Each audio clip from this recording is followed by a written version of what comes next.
Imagine waking up tomorrow morning, you open your laptop, you check your email, and there is a message from your boss. We are restructuring the team. You already know what that means. Someone's getting fired, and here's the strange part: the company didn't replace you with another human. They replaced part of your job with AI. AI writing emails, AI writing code, AI analyzing financial statements, AI answering customers, AI generating advertisement, and AI creating presentations, AI researching legal documents, and AI designing images, AI making videos. And suddenly one question becomes impossible to ignore. If AI can do the work, why does a company need as many workers? For years we have been told not to worry. AI won't replace you. AI will create more jobs than it destroys. People using AI will replace people who don't. Maybe, but there is much more uncomfortable possibility. AI may not need to replace your entire profession. It may only need to replace the easiest 30% of your job. Because if AI can do that, your company may need fewer people. And that's where this story gets much darker. The International Labour Organization estimates that around 1 in 4 jobs worldwide is potentially exposed. That's not what the data actually says. And here's the where things get interesting, because while the economy hasn't experienced some giant AI unemployment apocalypse, something is already happening. Stanford's 2026 AI index found evidence of employment effects appearing unevenly. One particularly striking finding: employment among software developers aged roughly 20 to 25 fell by nearly 20% from 2024 in data in Stanford analyzed. Now be careful, that doesn't mean AI destroyed 20% of software jobs. That's not what the data proves, but it raises an much more interesting question: why might younger workers be feeling the impact before everyone else? Because AI doesn't necessarily attack the top of the career ladder first, it may attack the bottom. Think about how careers traditionally work. You start as an intern, then junior employee, then mid level, then senior, then manager. And learn by doing simple work. You make mistakes, you get experience. Eventually, you become a person who makes important decisions. But what if AI performs much of the simple work? What happens then? The problem isn't necessarily there will be no software engineers, and the problem could be there will be fewer ways to become a software engineer. And this could apply to almost every knowledge profession: junior analyst, junior accountant, junior designer, junior marketer, junior writer, junior researcher, junior lawyer, junior programmer. Jobs that used to train people could be exactly the jobs AI makes easiest to automate. And that creates what I call the career ladder problem. Your job is not one task. Here is the biggest mistake people make when talking about AI and jobs. They ask, can AI do my job? That's the wrong question. A job is not one task. Take a financial analyst. Their job might involve collecting data, cleaning spreadsheets, reading company filings, building models, writing reports, explaining results, talking to executives, answering questions, and making decisions under uncertainty. AI may already be able to perform some of these tasks extremely well, but not all of them. So instead of thinking AI replaces analyst, think AI replaces tasks performed by the analyst. And here's the economic problem. Suppose one analyst using AI can do the work that previously required three analysts.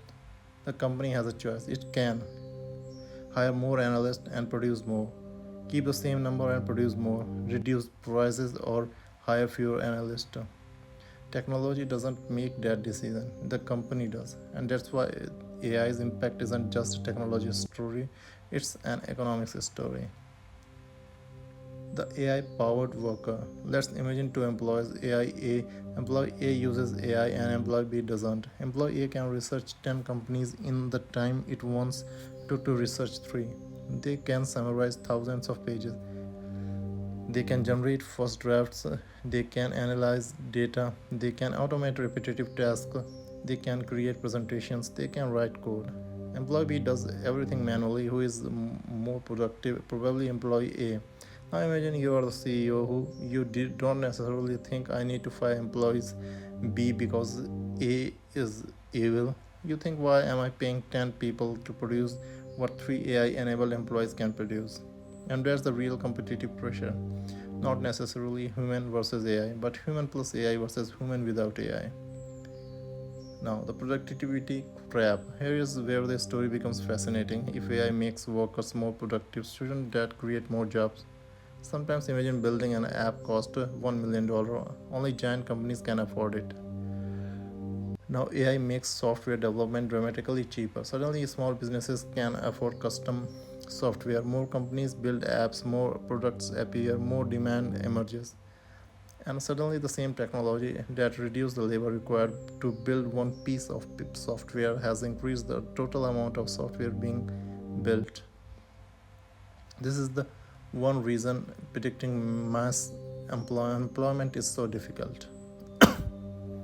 When technology makes something cheaper, people often consume more of it. Economists call this a demand effect and it can offset automation.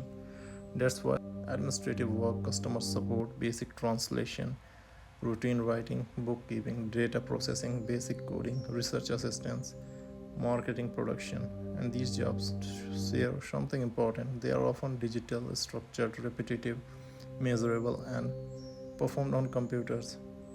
That's exactly where AI is the strongest. Imagine a customer service department.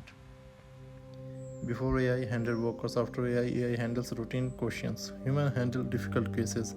Maybe the company needs 70 workers. Nobody's profession technically disappeared, but 30 positions did. And that's the subtle form of automation people often miss. AI doesn't have to destroy an occupation, it only needs to reduce the number of humans required. Yes, the quiet automation. Imagine a company has 1,000 employees, AI arrives, and the company doesn't fire 300 people. Instead, it says, we are freezing hiring. Then someone retires, nobody replaces them. Someone resigns, nobody replaces them. Another position becomes vacant, and AI absorbs the workload. Over 5 years, 1,000 workers become 850, and now no giant AI layoffs headline, no dramatic robot walking into the office, just fewer people. That's why most important AI labor market signal may not be layoffs, it may be hiring. And this is especially important for young people entering the workforce because if companies stop hiring juniors, the impact may not appear immediately as mass unemployment. It appears as fewer internship and fewer entry level jobs, fewer opportunities, slower career progression, and a much harder first step. The people who may benefit the most. Now let's flip the story. AI doesn't only destroy economic value, it can create enormous amount of it. The World Economic Forum expects significant growth in jobs related to AI, big data, software, cybersecurity, and fintech. And here is something more interesting. You don't necessarily have to become an AI engineer, and imagine a lawyer who understands AI, a doctor who understands AI, a marketer who understands AI, and financial analyst who understands AI, a business owner who understands AI, a teacher who understands AI. The future may not belong to exclusively to AI specialists. It may belong to people who combine the domain expertise plus AI. The people who understands finance and AI may beat the person who only understands finance. The person who understands marketing and AI may beat the person who only understands marketing. And the person who understands AI but knows nothing about the real world may not be nearly as valuable. The human skills that become more valuable. There is an interesting paradox here. The more AI generated content we have, the more valuable authenticity may become. AI can generate thousands marketing campaigns, but which one should a company actually run? AI can write a contract, but should the CEO sign it? AI can generate an investment analysis, but should you put your retirement money behind it? AI can recommend a treatment, but who should explain the decision to the patient? AI can generate a strategy, but who takes responsibility when it fails? That's where human skills become valuable: judgment, leadership, persuasion, trust, negotiation, communication, accountability, and perhaps the most important, knowing when the machine is wrong. The jacked frontier. AI is weird. It can perform incredibly sophisticated tasks and then fail at something that seems ridiculously easy to a human. This is sometimes called the zagged frontier of AI capability, and it matters because businesses don't need an AI that's impressive. They need an AI that's reliable. Imagine an AI that's 99% accurate. Sounds incredible, but if you are processing 100,000 financial transactions, that's potentially 1,000 mistakes, and if one mistake costs millions of dollars, suddenly human oversight becomes very valuable. That's why the question isn't is AI intelligent enough, it's is AI reliable enough to take responsibility for the entire workflow. Those are two very different questions. Now, the AI agent revolution. And now we reach the part where that could change everything. Chatbots answer questions. AI agents can potentially perform workflows. Imagine telling an AI, monitor our competitors, and it checks their websites, reads their announcements, and collects pricing, updates a database, analyzes changes, writes a report, and alerts the manager. That's no longer simply AI helping a worker, that's AI performing a workflow. Companies are beginning to experiment with this model. Microsoft has described an emerging organizational model it calls frontier firm where humans increasingly work alongside AI agents. The future workplace may therefore look less like 100 humans and more like 30 humans plus hundreds of specialized AI agents. And that creates an uncomfortable question: if a company can deploy 500 AI agents overnight, what exactly happens to the demand for more human labor? Now, the ownership problem. This is where AI conversation becomes a finance story. Suppose AI increases productivity by 30%. Who gets the debt 30%? Workers, consumers, companies, shareholders, AI infrastructure companies, all of them. Maybe, but not necessarily equally. Imagine a company discovers that AI allows it to produce the same output with fewer employees. It saves $100 million. What happens to that $100 million? The company could increase wages, reduce prices, invest more, and hire more people elsewhere, or increase profits. And if profit rise, owners of the company benefit. This is why the long-term AI debate isn't only will AI replace workers, it's who will own the productivity created by AI, because technology can make society richer while distributing that wealth very unevenly. Now, the great divide. Imagine two workers. Worker one uses AI, own investments, has specialized expertise, has a personal brand, and owns a small business. Worker two performs routine digital tasks, has no ownership, and competes against AI enabled workers. AI may make both workers more productive, but the first worker has more ways to capture gains. This could create a new economic divide: AI enabled labor versus AI displaced labor, and potentially an even bigger one: AI owners versus everyone else. The IMF has warned that AI could increase inequality if the gains disproportionately flow toward capital owners and higher income workers. So, the biggest AI story may eventually become an inequality story. What about physical jobs? Now, here's the where the internet often gets AI wrong. Replacing a financial analyst with software is one problem, replacing a plumber is another. A plumber doesn't work inside a perfectly controlled digital environment. They deal with different buildings, different pipes, unexpected problems, physical objects, tight spaces, and unpredictable environments. AI can provide instructions, but robotics has to physically perform the work. That is a much harder engineering problem. That is why many physical and care related occupations may remain relatively resilient for longer. The future isn't simply white collar jobs disappear, blue collar jobs survive, but physical unpredictability is currently a significant barrier to automation. Uh, the three futures. So, what happens next? There are at least three possibilities. Future 1: the productivity boom. AI makes humans dramatically more productive. Businesses grow, products become cheaper, new industries appear, new jobs emerge. People work fewer hours. This is the optimistic future. AI becomes something like electricity. invisible infrastructure powering the economy. Future 2. The polarized economy. AI eliminates many routine knowledge tasks and top workers become extremely productive. Entry level opportunities shrink, some wages fall, and some wages rise dramatically, and the economy grows and inequality increases. This may be the most comfortable scenario. Future 3. The automation economy. AI agents become capable of performing large portions of knowledge work. Robotics becomes increasingly capable of physical work. Companies require dramatically fewer humans.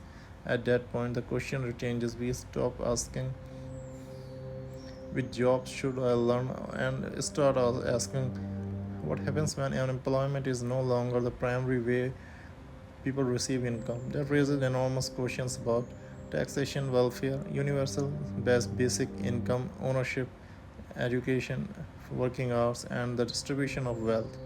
And here's the important part: we don't know if this future will happen.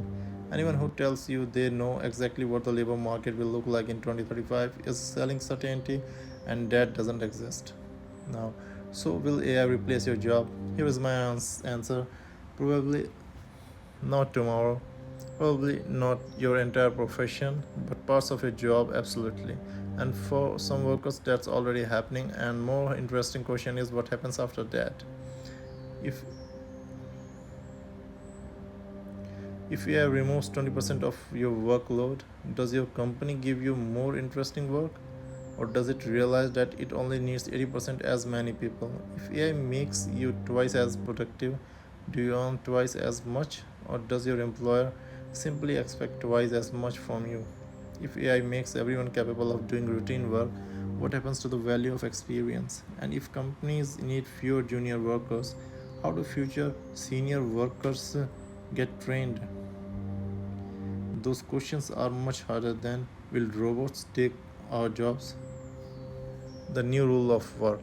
Here is what I think is becoming increasingly clear. The safest strategy isn't find a job AI can do, because eventually that list may become very short.